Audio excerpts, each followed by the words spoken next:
Hello friends, good evening. আজকে আমি ব্লগটা শুরু করছি বিকেলবেলা থেকে।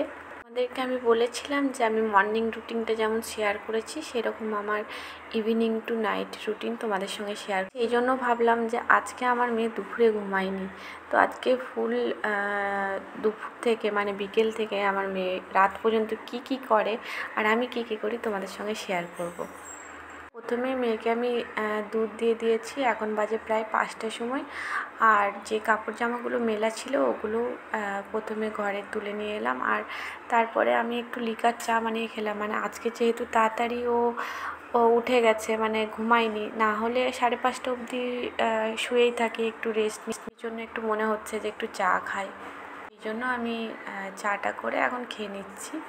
দুধ দিলাম, অর্ধেকটা খেয়ে আর খেলো না। এখন দেখছি আমি যে কাপে চা খেয়েছি ওই কাপে খাবো। ওই কাপটা ধুয়ে আবার এনে দিলাম, ওইখানটাতে দুধ দিয়েছি। এখন দেখো নিজে নিজে বসে বসে এর ভেতরে বিস্কুটটাকে ফেলেছে, দিয়ে এখন ওখান থেকে দুধটা খাচ্ছে।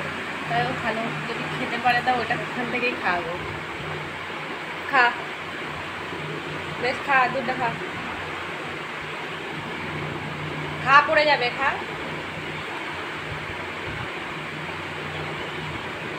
পড়ে যাবে, আসতে। তারপর আমি বিছানাগুলো উলটপালট করে রেখে দিয়েছিল, তো বিছানাগুলো একটু গুছিয়ে নিলাম। তারপরে বাদবাকি যে কাজগুলো করে নিচ্ছিলাম। আর এইদিকে আমার মেয়েরা ঘরে এসে আপন মনে গোপালকে নন করছে। মানে ও সত্যি ও টুল নিয়ে এসে এখানে খুঁজতে এসেছিলো প্রসাদ আছে নাকি, তারপরে ওই যে আপনি গোপালকে প্রণাম করছে। তো ওই পারে আর কি করবো। তো আমি যে জামা কাপড়গুলো তুলে এসেছিলাম ওই জামা কাপড়গুলো তোমার এখানটাতে মিলে দিলাম। এই দড়িটা এখানে টানিয়ে রাখা হয়েছে যাতে ভিজে জামা কাপড় থাকলে পরে এখানে শুকিয়ে যায়। তো তারপরে ওকে নিয়ে একটু বেরোলাম পাশের মন্দিরে। আসলে এই বিকেলবেলার টাইমটা না ও একটু খেলতে চায়। আসলে আগে যেতাম ওই মাঠটাতে, ওখানে অনেক বন্ধু বান্ধবী হয়েও গেছিলো ওর। তো ওই মাঠটাতে এখন বৃষ্টির জল পড়ে না, পুরো মাঠটা মানে সে জল হয়ে আছে, এখন কেউই খেলতে যেতে পারছে না, সেই জন্য। আর এইখানে এই বাচ্চাটাকে খেলতে দেখে চলে এসেছে, দেখো দুজনে সেম জামা হয়ে গেছে। তো এটা হচ্ছে আমার বাড়ির পাশেই মন্দিরটা, এখানটাতে একটুখানি খেলে যাই হোক। তো ওরা দুজন মিলে, ও বাড়ি চলে যাচ্ছিলো, তো একে দেখে আবার থেকে গেছে, বলছে না আর যাবে না। তো দুজনের সেম বয়সী, আর ও দুজন মিলে একটুখানি খেললো, বেশ ভালোই লাগলো। গরমটাও তো খুব ছিল, আর না হলে ওকে বাড়িতে সারাক্ষণ রাখাই মুশকিল হয়ে যায় সারাক্ষণ। তো যাই হোক, একটু খেলে টেলে নিয়ে এসে ওকে হাত মুখ ধুয়ে বসিয়ে দিলাম একটু ফোনটা নিয়ে। আর কিছু করার নেই, নাহলে এত লাফাঝাপা করবে, আমার কোনো কাজ করতে দেয় না। তো আমি সন্ধেবেলাতে না একবার করে ঝাড় দিয়ে একটুখানি মুছে নিই, কারণ সারাদিনে বাচ্চার ধকল তো ঘর একদম অপরিষ্কার হয়ে থাকে। তো সন্ধে জ্বালার আগে ওই জন্য এটা করে নিই। তো তারপরে দেখতে পাচ্ছ ওই মন্দিরটা আমার জানলা থেকে দেখা যাচ্ছে, খুব সুন্দর লাগছে। মন্দিরেও এখন পুজো হচ্ছে। তো যাই হোক, আমি এই ঘরটাও মুছে নিলাম। এবার মুছে নিয়ে এবার আমি সন্ধে দিয়ে দেবো। আর আমার মেয়ে পাকামোক করে ফোনের কাছে গিয়ে কী করছে জানে না। তো তারপরে এই যে আমি গোপালকে খেতে দিয়ে দিচ্ছি। গোপালকে সাধারণত সন্ধেবেলায় আমি ড্রাই ফ্রুটই দিই। তো ড্রাই ফ্রুটগুলো খেতে দিয়ে ভালো করে সন্ধ্যা আরতি করে নিচ্ছি। তো দেখতে থাকো, ভালো লাগবে। এই আমি রোজ আরতি করার সময় আমার মেয়ে এরকম করে ঘন্টি বাজাবে, বলতে আমাকে দাও না, আমি ঘন্টি বাজাবো। তো যাই হোক, এইভাবেই করতে হয়, পুজো কিছু করার নেই। একা যখন থাকি একদম সব ঠিকঠাকভাবে হবে সেটা তো হয় না।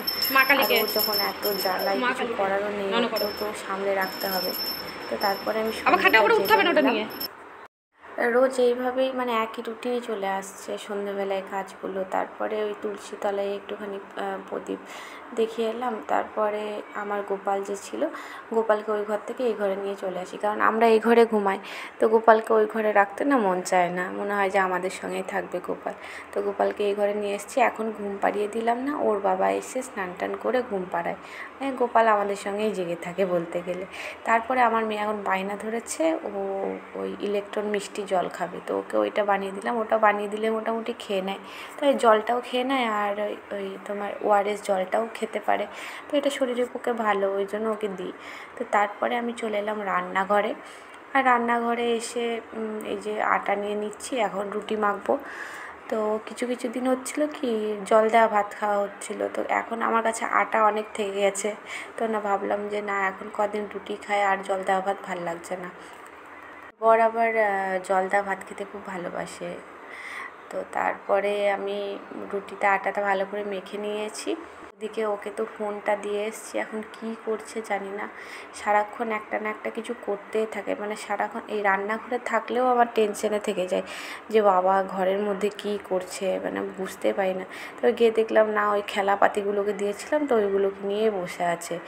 তারপরে আজকে যা কাণ্ড করেছে কি বলবো। এই দেখো, তারপরে এই যে ম্যাগি করে আনলাম আটাটা মাখার পরে। আমারও খিদে পেয়েছিলো আর মেয়েকে তো অনেকক্ষণ দুধটা খাইয়েছি, ওরও খেতে লেট। ম্যাগি সচরাচর দিই না, তো আজকে আমার হঠাৎ মনে হলো যে একটু ম্যাগি খাই, তো ওই জন্য আমি আর ও দুজনেই খেতে বসে গেছি। ওকে মশলাটা ধুয়ে দিয়েছিলাম, কারণ ওকে মশলা দিয়ে না একটু ঝাল লাগবে, আর মশলাটা দেওয়া ভালোও না, তো মাঝে মাঝে ওকে সব কিছুই দিই। তারপরে এই যে ওকে নিয়ে আমি বসিয়েছি পড়াতে। ও খাওয়া দাওয়ার পরে এখন কি সুন্দর মেয়ে পড়তে বসে, কি সুন্দর না, মানে পড়তে বসেও সে লাফিয়ে ঝাঁপিয়ে কিছুক্ষণ ওকে ধরে মেরে পড়ানো হয়।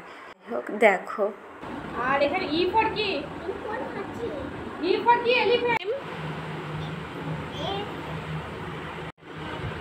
What is your name? ভালো করে বলো। রিদ্ধিশা। হেয়ার কোনটা? তো ওকে ওই আধা ঘন্টা মতো বসাতে পেরেছিলাম, তারপরে বাস আর লাফাঝাপা করছে, আর কিছুতেই বসবে না। তো তারপরে আমি চলে এলাম যে রুটিগুলো করে নিই। এখন প্রায় 8:30 বাজছে, ওর বাবা এক্ষুনি চলেই আসবে। তো আমি এই যে আটাগুলোকে লেই করে নিচ্ছি, তো তারপরে এগুলোকে ভালোভাবে বেলে নেব। মা বেলতে বেলতে গিয়ে দেখি, তোমার ঘরে গিয়ে দেখি যা কাণ্ড করেছে, তোমরা নিজেরাই দেখবে। আমার তো পুরো মাথা খারাপ, মানে রোজ ওকে সামলাতে সামলাতে আমার তো মাথা পুরো পাগল হয়েছে। তো দেখো রুটিগুলো বেলে এখন রুটিগুলো করছি, তারপরে আমার মেয়ে যা কাণ্ড করেছে। আমি যেহেতু ভিডিওগুলো আগে করে নিই আর ভয়েসগুলো পরে দিই, সেই জন্য একটু প্রবলেম হতে পারে, তো তোমরা একটু ম্যানেজ করে নিও। তো দেখো আমার রুটিগুলো এখানে শেখা হয়ে গেছে, একটা একটা করে নিচ্ছি। আমি এইভাবেই করি, একবারে অনেকগুলো না করতে পারি না। তো তারপরে এই যে আমি যাচ্ছি, দেখো এবার আমি ঘরে গিয়ে দেখাচ্ছি তোমাদেরকে কী অবস্থা করে রেখেছে। দেখো পুরো ঘর দোর খেলনাপাতি ছড়িয়ে একদম যাচ্ছে তাই অবস্থা। রান্নাঘর থাকার পর যখন আমি ঘরে ঢুকি, দেখো আমার ঘরের অবস্থা।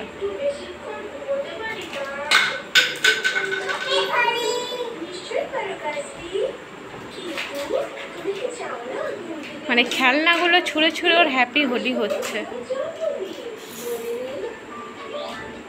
বুঝতে পারছো আমার অবস্থাটা কি? না মাথা পুরো একদম পাগল করে দেয়।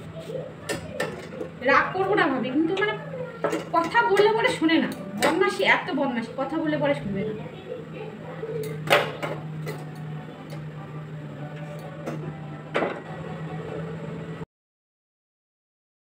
এত বদমাশি করে, এক এক সময় তো 2-1 থাপ্পড় দিয়েই দিই।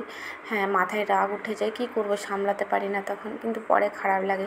তো আমি এই ঘরে ক্যামেরাটা রেখে দিয়ে গেছি যে ও কী করছে দেখি। ও বাবা, এই দিকটাতেই নেই, উনি কোথায়, ওই দেখুন আমার পেছন পেছন ঘুরে বেড়াচ্ছে। আমি এটা 5 গুণ ফাস্টারে চালিয়ে দিয়েছি। এই যে কী করছে দেখেন না, এই যে ওর বাবাও চলে এসছে। তো ওর বাবা এসে দেখে অবাক, বলছে কী করে রেখেছো তোমরা ঘরময় এইসব অবস্থা? বললাম আমি করিনি, তোমার মেয়ে করেছে। তো যাই হোক, আমাকে বলছে মাথা ঠান্ডা করো, ওকে মেরো না, যেন কিছু করো না। আর আমি তো জানি যে মাথাটা এক এক সময় এত গরম হয়ে যায় যে 2-1 থাপ্পড় মেরে দিই, কিছু করার নাই, করতেই হয়। তারপর ওর বাবা এসে ওকে অনেক বোঝালো যে কেন করেছো, এরকম করেছো। বাবার কাছে গিয়ে অনেক কিছু বলা হলো, নালিশ হলো। তো ওর বাবা দেখে তো অবাক, আর আমিও একদম রেগে আছি পুরো। তারপরে আমারই কাজ, ওর বাবা অফিস থেকে এসছে, যাই হোক মেয়েকে নিয়ে একটু ঘুরতে বেরিয়েছি, মানে বললো বাবা তোমার সঙ্গে যাব। তো আমি এখন পুরো এগুলো সব পরিষ্কার করছি, একটা একটা করে গুছিয়ে রাখা আর কি। তারপরে মেয়ে আসবে, ওকে ভাত মাখিয়ে খাইয়ে দেবো। তো আজকের ভিডিওটা এই পর্যন্তই, আর ভিডিওটা বাড়ালাম না। যদি ভালো লেগে থাকে অবশ্যই লাইক, কমেন্ট আর একটু ফলো করে দেবেন আর একটু শেয়ার করে দেবেন।